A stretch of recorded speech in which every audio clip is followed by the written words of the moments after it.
আজকে শীতের রাত্রে আজকে রুটি দিয়ে চিলি বেবিকর্ন বানাবো, সেই রেসিপি তোমাদের সাথে শেয়ার করব। আমার যারা নতুন ভিউয়ার্স, আমার ভিডিও যারা ফার্স্ট টাইম দেখছো, তারা অবশ্যই সাবস্ক্রাইব করে আর লাইক করে আমার পাশে থাকবে। অবশ্যই বন্ধু হয়ে পাশে থাকবে। আর যারা আমার পুরনো বন্ধু, তারা তো অবশ্যই আমার সাথে আছে। সেই জন্য এখনও অবধি যতটুকু এগোতে পেরেছি, সব বন্ধুদের ভালোবাসার জন্য এগিয়ে যেতে পেরেছি।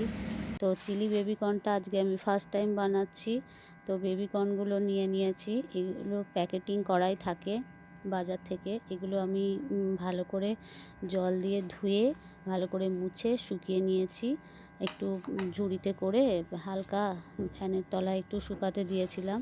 তো এর সাথে আমি কি দেব, ক্যাপসিকাম, পেঁয়াজ আর রসুন আদা ছাড়িয়ে নিয়েছি। তো বেবিকর্নগুলো আমি কি করে ছোট ছোট করে পিস করে নেব প্রথমে। বেবিকর্ন তো একদম কচি আছে, তো সেই জন্য এগুলো করতে খুব একটা কষ্ট হবে না, যদিও একটুখানি প্রেস করে কাটতে হবে, কিন্তু খুবই নরম, খেতে খুবই সুন্দর লাগে। আমিও এই ফার্স্ট টাইম বানালাম, খেতে ভালোই হয়েছিল। বেবিকর্নগুলো প্রথমে 4 পিস করে কেটে নিয়েছি। এদিকে পেঁয়াজ, ক্যাপসিকাম কেটে নিয়েছি। বেবিকর্নগুলো হালকা একটু জলে স্টিম করে নেব, যাতে তখন আমি এটাকে ফ্রাই করব, যাতে নরম হয়ে যায় একটুখানি সামান্য। তো আমি জল বসিয়ে দিয়েছি, জলটা ভালোই গরম হয়ে গেছে। জলে সামান্য একটু নুন দিয়ে দিলাম। এবার বেবিকর্নগুলো একটুখানি ফুটিয়ে নেব, যাতে একটু নরম হয়ে যায়, যেহেতু তো একটু ভাজবো, সেজন্যে একটু সিদ্ধ করে নিচ্ছি। খুব যে সিদ্ধ করতে হবে তা কিন্তু নয়, একটুখানি ফুটে উঠলেই ঢাকা দিয়েও রেখে দিতে পারো, বা কিছুক্ষণ 5-10 মিনিট ফুটিয়ে নিয়ে জলটা ছেঁকে নিতে পারো। তো আমি এটাকে ফুটিয়ে নিচ্ছি ভালো করে, একটু জল পরিমাণ মতো দিয়ে। যতটা বেবিকর্ন থাকবে, আমার এখানে 250 মতো না 500 মতোই বেবিকর্ন আছে। তো আমি এটাকে ভালো করে দেখো ফুটিয়ে নিচ্ছি। 5-10 মিনিট ফুটিয়ে নিয়েছি, নিয়ে এবারে ছাঁকনিতে তুলে এটাকে জল ঝরাতে দেব। একটু শুকনো করতে দিতে হবে, যাতে জল না থাকে, যেহেতু এটাতে আমি ময়দা, অ্যারারুট এগুলো মাখাবো, ওই জন্যে জলটা ঝরিয়ে নিচ্ছি ভালো করে। এই যে ছাঁকনির সাহায্যে জলটা ঝরিয়ে নেবে, সবগুলোই তুমি কলের কাছে গিয়ে ছেঁকে নিয়ে নিতে পারো। তো আমি এগুলো জলটা ঝরিয়ে নিয়েছি। জলটা ঝরিয়ে নেওয়ার পরে একটা থালাতে আমি সামান্য 2 চামচ ময়দা, অ্যারারুট এগুলো একটু দেব। এটা একটু 2 চামচ মতো অ্যারারুট দিলাম, কিন্তু আমি এটা বড় চামচে 2 চামচ অ্যারারুট দিলাম।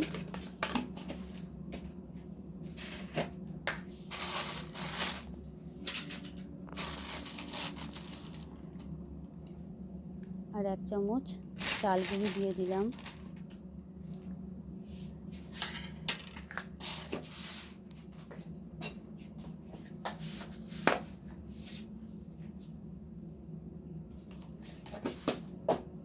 একটু সামান্য ওর সাথে ময়দাও দিতে পারো। তো আমি একটু সামান্য ময়দা দিইনি, আমি অ্যারারুট দিলাম, আর একটু 1 চামচ চাল গুঁড়ি দিলাম।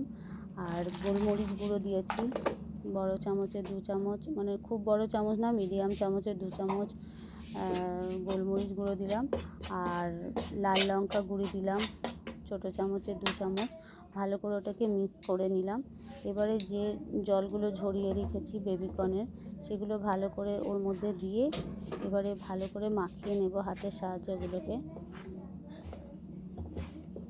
হাতের সাহায্যে মাখিয়ে একটুখানি রেখে দিতে হবে, যাতে ওর মধ্যে ময়দাগুলো ভালো করে, ময়দা বা অ্যারারুট বা চাল গুঁড়ি যেটা আমি মিক্স করেছি, সেটা যদি কারোর অ্যারারুট না থাকে, তুমি চাল গুঁড়ি আর ময়দা দিয়েও মাখাতে পারো।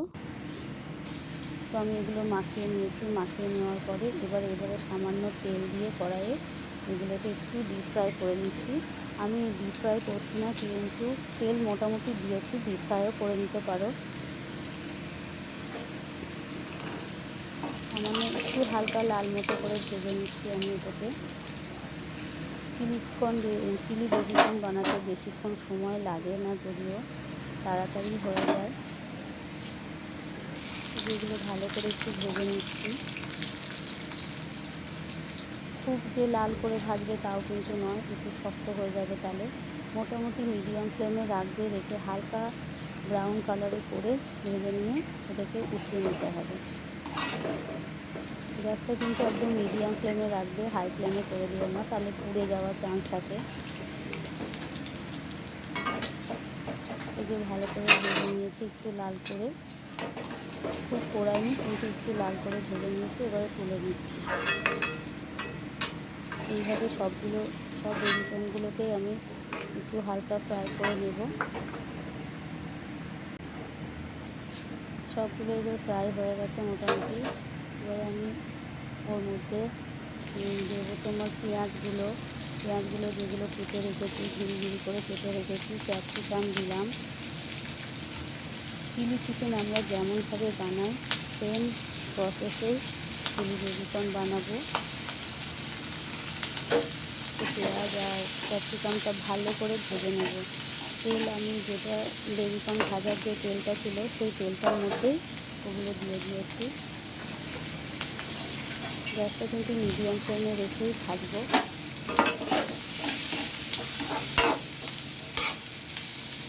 ভালো করে ভেজে নিচ্ছি।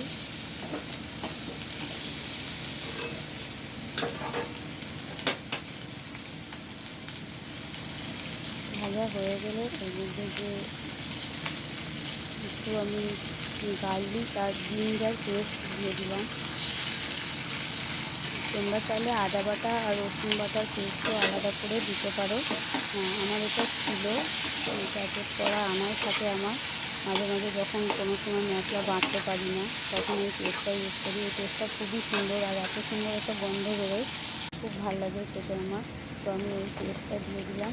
পেস্টটা দেওয়ার পর এগুলো ভালো করে ভেজে নিয়ে গন্ধটা যাতে চলে যায়, রসুনের আর আদার যে একটা গন্ধ থাকে সেই গন্ধটা চলে যাবে।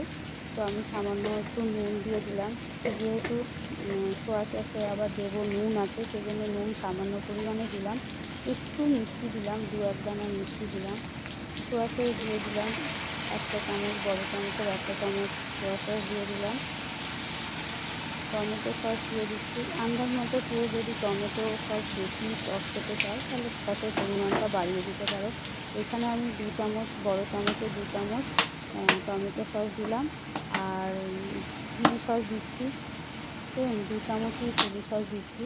বেশি ঝাল করছি না, কিন্তু ওর মধ্যে যে তোমরা কাঁচা লঙ্কাও দিতে পারো, যেমন চিলি চিকেনে আমরা কাঁচা লঙ্কা চিড়ে দিয়ে দিই সেরকমও দিতে পারো। ভালো করে নেড়ে নিয়ে এর সামান্য একটুখানি জল দেবো যাতে গ্রেভিটা হয়। এটা ভালো করে ভাজা হয়ে গেলে আমি অ্যারারুট আর জলের সাথে অ্যারারুটটা গুলে রেখেছিলাম সেটা দিয়ে দিলাম। সামান্য একটু ওর সাথে আমি জল দিয়েছি। তো এবারে তোমরা কেউ যদি ঝোলা ঝোলা খেতে চাও একটু ঝোলা ঝোলা রাখতে পারো। আমি এটা একটু গা লাগা করছি। দেখো দেখতে কিন্তু খুব সুন্দর হয়েছে আর খেতেও সুন্দর হয়েছিল। এটা চটজলদি হয়েও যায় আর শীতকালে বেবিকর্নটা খুব সহজেই বাজারে পাওয়া যায়। অন্য সময় হয়তো পাওয়া যায় না, কিন্তু এখন খুব সহজেই এটা পাওয়া যায়। শীতকালের দিকটাই বেশি ভালো পাওয়া যায়। আমার বেবিকর্ন রেডি হয়ে গেছে। চিলি বেবিকর্ন রেডি হয়ে গেছে। সবাই বানিয়ে খেয়ে দেখো।